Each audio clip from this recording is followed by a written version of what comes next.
Yo, someone and gents, I hope you are doing well. You might be wondering why I'm starting with a big Sanbonani. I mean, Zulu is the most common language in South Africa that is spoken by the majority of us. So, like, I think it comes second after English. So, Ndingumxhosa though, by the way, Ndingumxhosa, fluently speaking is a Xhosa. But also, I address a lot of issues in English because I want to be heard by a lot of you guys that don't understand or speak Xhosa. First of all, the reason why I'm doing this, I have a younger brother. He has his friends who have their own brothers, so the list goes on and on and on.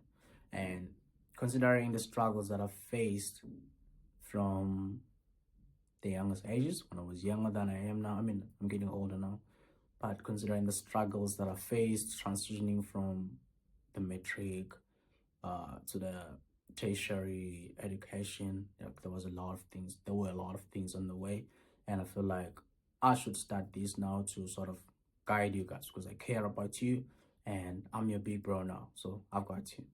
Right. First of all, I just want to highlight the fact. So today's video might be very short because it's pretty much my first video, but I'll be doing more of these videos to kind of guide you and to prepare you not to fall into the traps that many of us fall into. So I'll be guiding you basically. Okay. So first of all, I just want to highlight the fact that you are not alone. So no matter where you are now, whatever you're trying to start or whatever that you are doing, please never ever neglect the importance of people around you. My previous experience, so I went to Eastern Cape for work trip. Um, Currently I live in Cape Town, but I travel from time to time. So during my travel, I almost missed my flight at the airport. So I actually didn't check the times properly, and I thought I was leaving at a certain time, and then it came out that I was leaving earlier, so my flight was earlier. But luckily, my colleague had already checked in for me, and unfortunately, the what do you call that?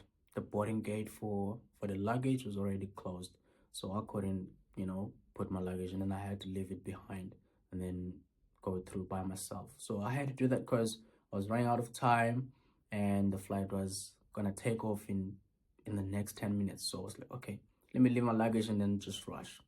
Here's the catch: something that really made me reflect on my life and going to my point that you are not alone in this world. You are never alone. There will always be that somebody who's willing to help you, and you've got to accept that with an open heart and open mind. So there's this guy, he works at the Cape Town International Airport. His name is Luyanda. Yeah, his name is Luyanda. Shout out to you, man. You really, really helped me throughout. So the guy um offered that, okay, it's fine, you can leave. I will take your bag. But we are not supposed to be doing that as the workers here. So you see those people that work in the boarding gates at the airport. So they are not supposed to be taking anyone's luggage. But the guy said, it's fine, I'll figure out a plan. I'm gonna lie and say it's mine or whatsoever. And I was like, oh my God, already the guy is risking his job for me. I didn't tell him anything about myself. He didn't know nothing about myself, but he just offered to genuinely help me with the bag.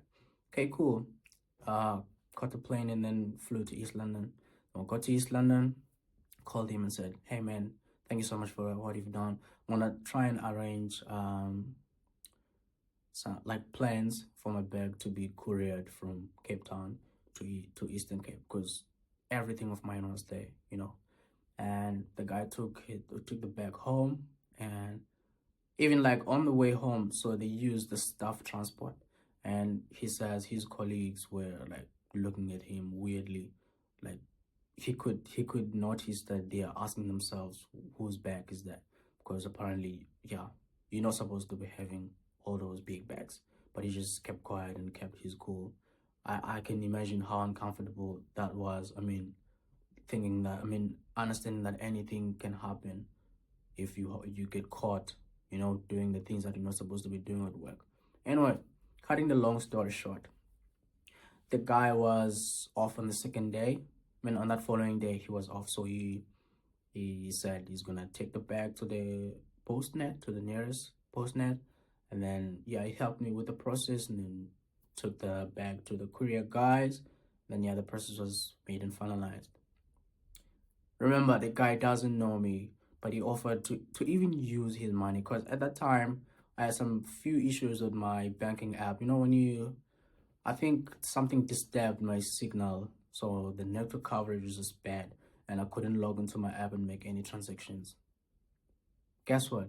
The guy used his money to move from one car seat to another to get to the postnet, and then hand it in my bag. Funa not take this close up because this thing is like really personal. So wanenzela umjida wanifakela i-bag, postnet, and then wanibhatalela still.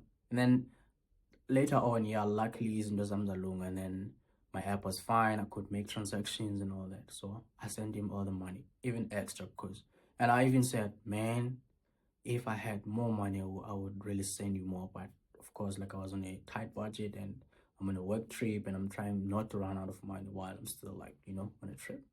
So the guy made sure that he gets everything done, and man, without him, I don't know Guti Benzo if money bag or not, because when I left the bag, I didn't even know who to call. I tried to call a couple of people, but their phones were off, and it was like, oh my god, I'm so stranded. But yeah, the guy really helped me, which goes to my point, brings me to my point that you are never alone in this world, no matter how alone you think you are. I mean, you are not. There's always that one person, you know.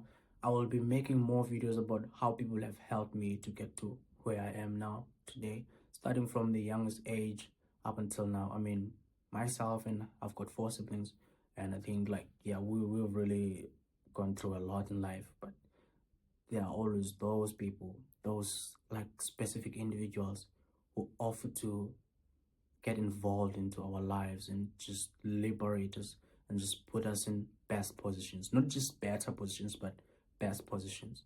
And I just want to leave you with that message today. Just keep an open mind, approach life with a pure heart, just be intentional about every day, you know. And as long as you do that, I'm telling you, like, you will never go wrong. Sometimes, yeah, you will feel like things are unfair, like life is not really giving you what you want, but as long as you approach it with pure intentions, I'm telling you, you'll never go wrong. Anyway, I hope you are having a good day, you know. I'll be catching up with you soon, and yeah, see you in the next video. Cheers.